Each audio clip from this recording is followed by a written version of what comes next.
Hi everyone, welcome to this channel. If you don't know, my name is Timothy and I'm a freshman at Yale.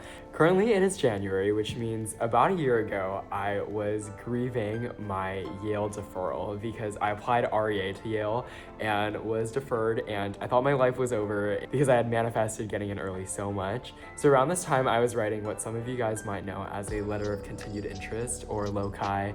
I used to call it low-key, which I like that. When I was writing this LOCI, I felt really lost and did not know what to do because for some reason there's a lot of resources on college applications, but not as much on what to do if you get deferred or waitlisted. So I thought today I would love to read my LOCI out and kind of just provide some insights on what I did and hopefully provide any useful tips for people who might be in this similar position.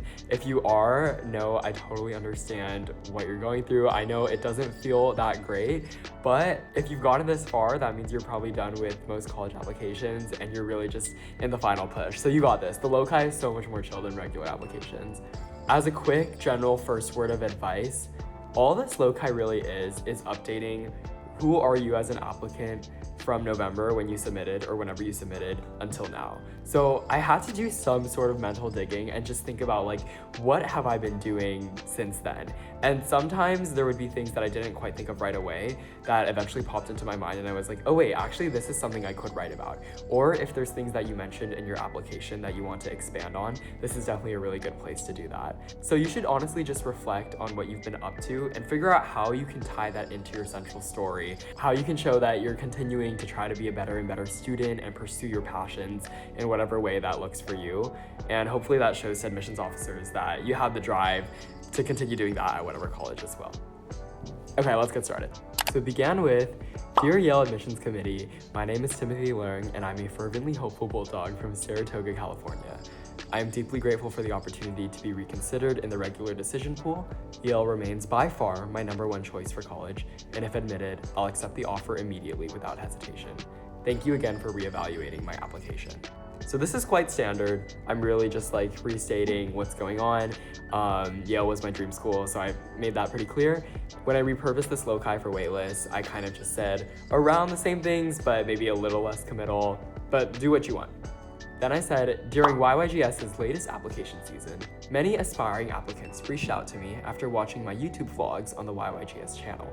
As I enthusiastically shared in detail how being a puppy bulldog for 2 short weeks changed my life, I yearned to return to this home, defined by its community, exploration, and connection, where I'm meant to be. I would like to share with you what I've been up to since I submitted my early application. So this next paragraph, it was kind of like a second part of my YL essay because I didn't get a chance to talk about how I made vlogs for YYGS in my regular YL essay. And I thought that this was like a very timely way to bring that up and still show that like I am so connected to Yale on like so many different ways. I've literally made vlogs for YYGS. And then when I talk about community, exploration, and connection, that's kind of me showing like, oh, I feel aligned with what Yale has to offer. Because at the end of the day, they just want to see that I'm continuing to be a good fit for Yale. Okay, my first section said, deep into academic explorations. I'm taking another sociology community college course, race and ethnicity, have completed my research under Oxford's Dr. Badger, focused on how AI amplifies societal biases, and authored the paper AI and Job Hiring, Can It Support Human Sifting Methods or Is It Biased by Sex, Race, and Sexuality? Under review with the faculty at Cambridge's Center for International Research for publication. My hope is that my research brings awareness to these modern injustices and guides AI's-focused policy reforms. This work has only strengthened my desire to be at Yale, where I can transform interdisciplinary knowledge into real-world impact. So this is kind of a continuation of my Y major essay.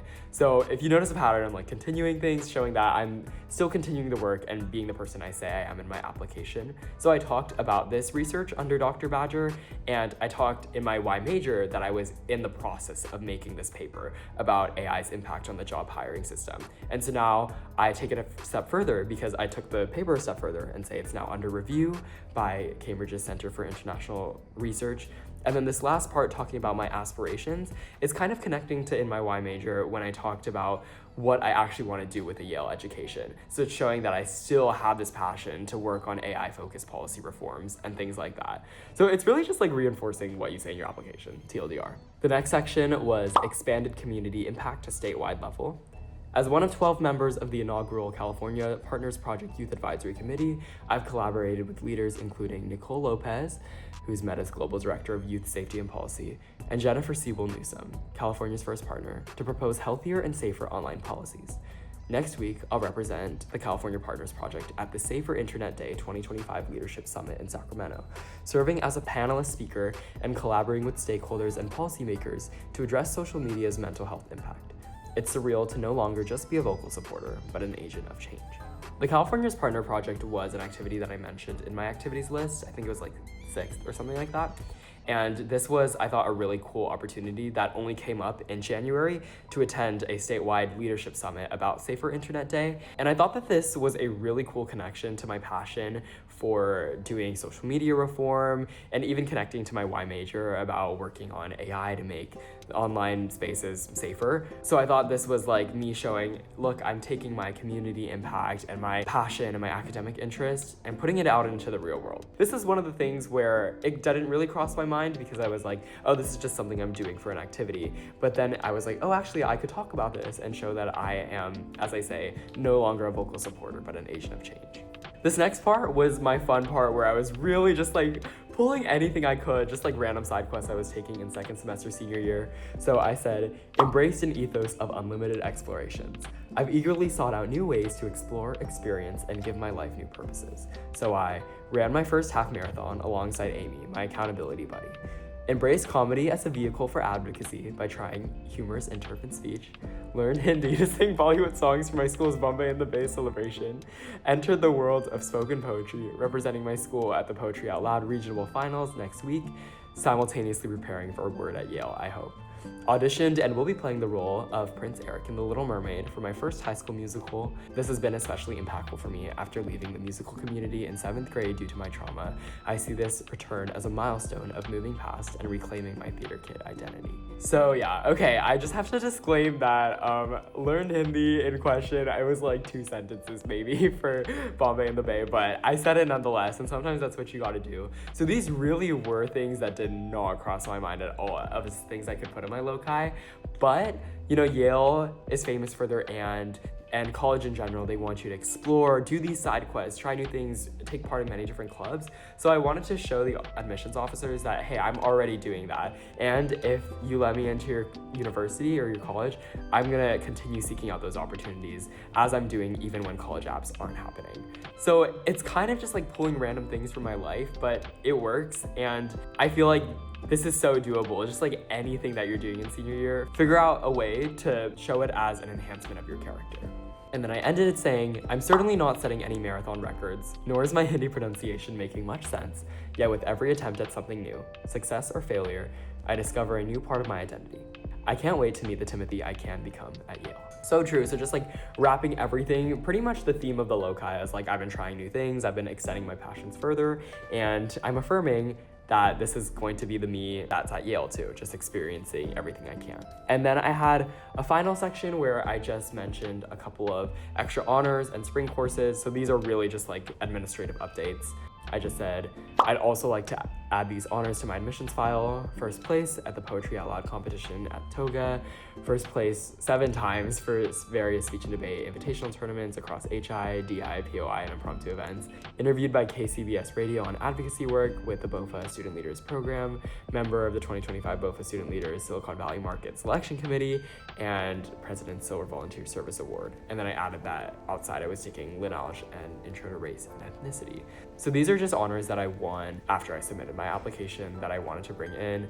The stuff about like BOFA and stuff, I wouldn't really consider as traditional honors, but I was like, why not just put it? And then to finally end the LOCI, I said, thank you again for reevaluating my application. Sincerely, Timothy. So yeah, I hope that provides a new perspective or a helpful additional perspective into what one LOCI could look like. I also want to clarify that I'm by no means saying that this is like the successful formula to get in from deferred to acceptance. This is just my experience and this is what I did. And I think it worked, so that's super exciting.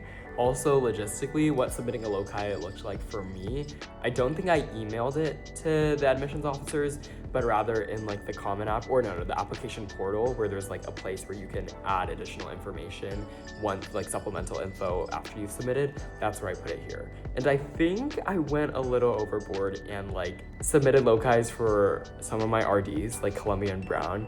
I don't completely remember if I did, but that does ring a bell that I just like gave this update and treated it as like an admissions update. But I will caution, like, maybe do your research on like a school that you're trying to update and see like, do they actually want you to do that? Because they could get annoyed as well. But yeah, hopefully these were just some quick and easy tips to help guide you with your loci, whether you've been deferred or waitlisted. Again, I totally understand it's probably feeling like you have so much more work to do, but hopefully this can kind of help inspire you to see that all you have to do is think about what you have been doing and write it in a way to show that you are continuing to be the person you said you're on your application and continuing to grow into a person who's going to absorb all the opportunities that said college has to offer and who will contribute well to the college community. Thank you guys so much for watching. If you have any questions at all, please let me know in the comments down below. And any other videos you want to see, I have read my admissions file, so I do want to do a video on that as well. And previously I did stats and ECs and SAT tips, if that's something you're interested in. But yeah, also real vlogs are coming soon from November. I'm just really bad at editing. But yeah, thank you again so much for watching, and love you all, and good luck wherever you are, whatever stage of the process. You got this. Bye.